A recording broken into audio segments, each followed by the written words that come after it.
어제는 베드로전서 첫 번째 시간으로서 그 배경과 수신자들에 대해서 살펴보았습니다. 베드로는 고난받는 소아시아의 여러 교회 성도들에게 하는 그런 문안 인사를 통해서 그들이 어떤 존재인지를 이야기했습니다. 이 말씀을 우리가 자세히 볼 때 우리는 성도의 정체성에 대해서 알 수가 있었습니다. 성도는 이 세상에 흩어져 사는 나그네라고 했습니다. 그리고 성도는 하나님의 택하심을 받은 자들이고 하나님의 자녀라고 했습니다. 이렇게 문안 인사를 한 베드로는 그들을 택하시고 부르신 하나님은 또 어떤 분인지를 기록을 하고 있습니다. 베드로는 하나님을 찬양하는 말로 오늘 본문을 시작을 하고 있습니다. 무엇보다 하나님은 예수님의 부활을 통해서 우리에게 산 소망을 주셨습니다. 그리고 여러 가지 시험과 환난 속에서 우리를 보호해 주신다고 했습니다. 또한 우리를 연단하셔서 마지막 날에 칭찬과 영광과 존귀를 얻게 해 주신다고 말씀하고 있습니다. 베드로는 어제 첫 인사를 통해서 성도가 어떤 존재인지에 대해서 말했습니다. 이어서 하나님은 어떤 분인지에 대해서 오늘 본문을 통해서 말씀을 해주고 있는 것입니다. 먼저 하나님은 우리에게 산 소망을 주시는 분이십니다. 3절 말씀입니다. 우리 주 예수 그리스도의 하나님 아버지께 찬양을 드립시다. 하나님께서는 그 크신 자비로 우리를 새로 태어나게 하셨습니다. 그리하여 그는 죽은 사람들 가운데서 예수 그리스도가 부활하심으로 말미암아 우리로 하여금 산 소망을 갖게 해 주셨으며, 우리에게 하나님이 산 소망을 주신 것은 그리스도의 부활로 말미암은 것이라고 말씀하고 있습니다. 부활은 우리에게 죽음을 넘어선 그런 소망이 되기 때문이죠. 비록 이 땅에 사는 동안 우리가 나그네에 불과하고 고난이 있습니다. 그리고 어제 말씀을 드린 바와 같이 이 세상 사람들에게 또한 업신여김을 당할 수도 있습니다. 그렇지만 우리는 이 땅에 소망을 두는 자들이 이 땅에 소망을 두는 자들이 아닙니다. 만약 이 땅에 소망을 두고 있다면 이 세상에서 겪는 불이익과 고난 때문에 절망적인 삶을 살 수밖에 없을 것입니다. 그러나 그리스도께서 고난을 당하시고 부활하신 것을 볼 때 우리도 역시 주님과 같이 될 것이라는 그런 산 소망을 가질 수 있게 됩니다. 이 세상에 없어질 돈, 명예, 권력 이런 것과 비교할 수 없는 것이죠. 이런 소망을 가질 때 우리는 죽음이나 세상의 종말 앞에서도 우리는 굴하지 않게 될 것입니다. 이것이 바로 소망입니다. 나그네로서 잠깐 이 세상에 머물다가 영원한 본향에 가게 되면 그때 누리게 될 큰 영광, 이것을 우리는 바라보기 때문입니다. 하나님께서 우리에게 산 소망을 주셨으면 우리는 그 소망을 붙들고 살아야 하는 것이죠. 하나님이 주신 소망을 내편개쳐 버리고 엉뚱한 곳에 소망을 두고 살아서는 안 됩니다. 그 엉뚱한 곳이란 어디겠습니까? 바로 이 땅에 있는 것들이죠. 롯의 처를 잘 알 것입니다. 당장 소돔성이 멸망하고 있고 하나님이 산 소망을 주셨습니다. 그래서 속히 그 성을 빠져나가면 될 수 있는 겁니다. 그런데 소돔성에 있는 모든 것들에 대한 그런 자기의 재산이나 쾌락, 즐거움 이런 것들에 대해서 미련을 버리지 못했습니다. 그래서 뒤를 돌아보았죠. 그 결과 롯의 처는 소금 기둥이 되고 말았습니다. 하나님이 주신 산 소망을 누리며 사는 사람들은 이 땅의 것에 미련을 두지 않습니다. 초대교회 성도들과 같이 이 땅에서 누리지 못하는 그런 부와 명예와 지위 때문에 그들은 슬퍼하지 않았습니다.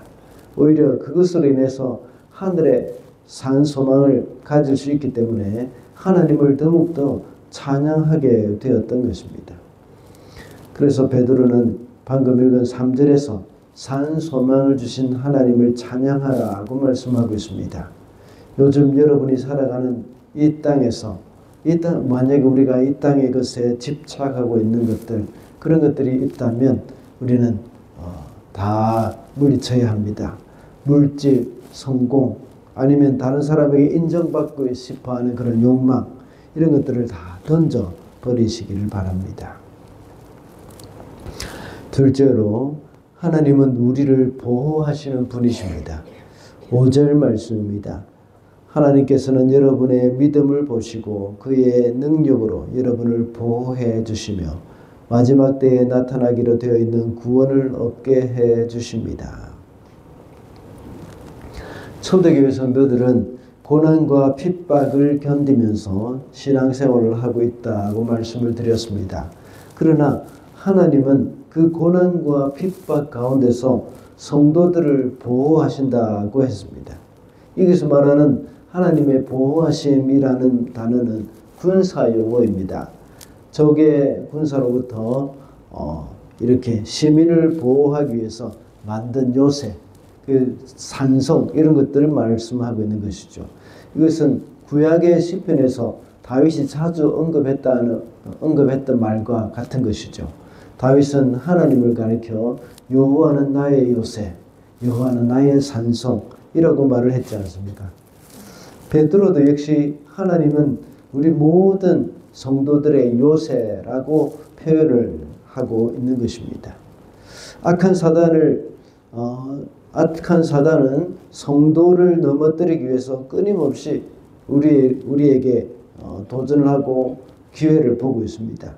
그러나 하나님이 성도를 보호하는 요새가 되어서 사단의 공격을 막아주고 계십니다.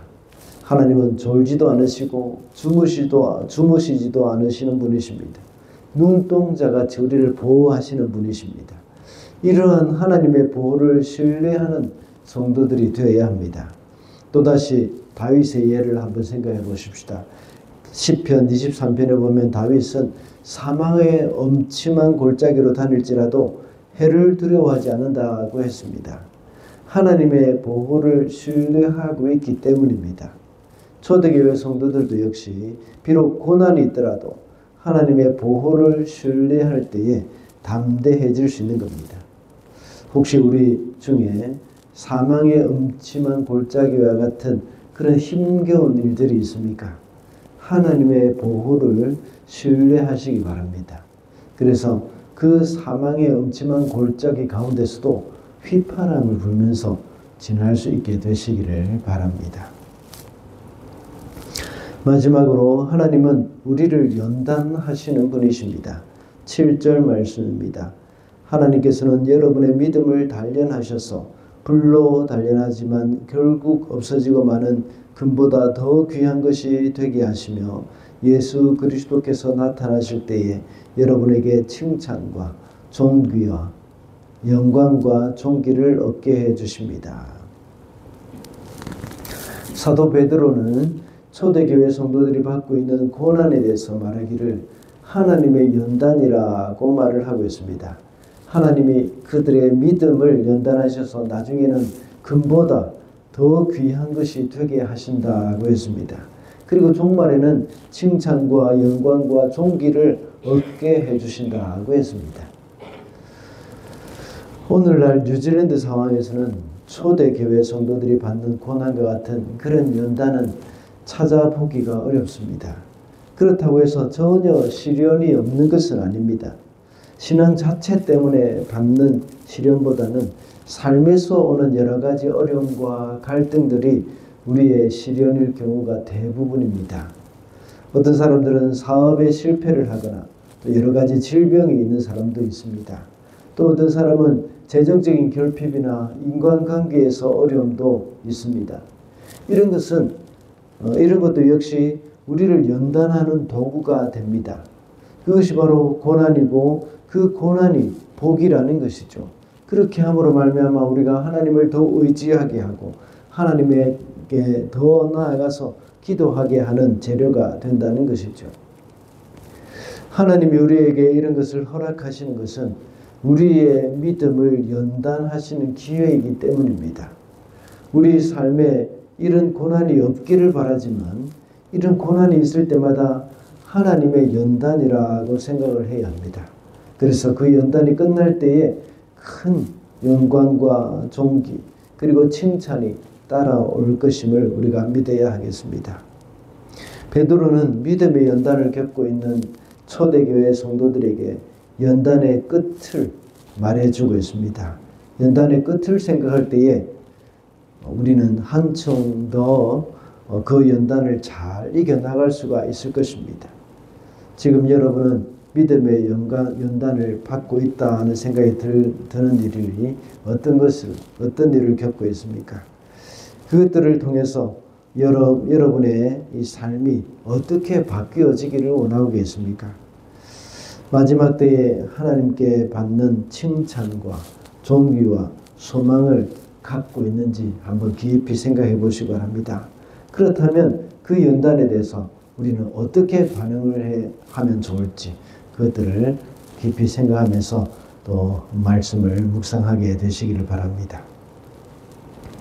어제는 성도가 어떤 존재인지를 배웠는데 오늘은 하나님이 어떤 분이신지를 살펴봤습니다. 하나님은 우리에게 산 소망을 주시는 분이시고 우리를 보호하시는 분입니다. 그리고 하나님은 우리를 연단하시는 분이라고 했습니다. 하나님을 깊이 알아가는 만큼 우리의 신앙도 더욱더 깊어질 줄로 믿습니다. 오늘도 하나님을 더 깊이 사랑하는 그런 하루가 되기를 바랍니다.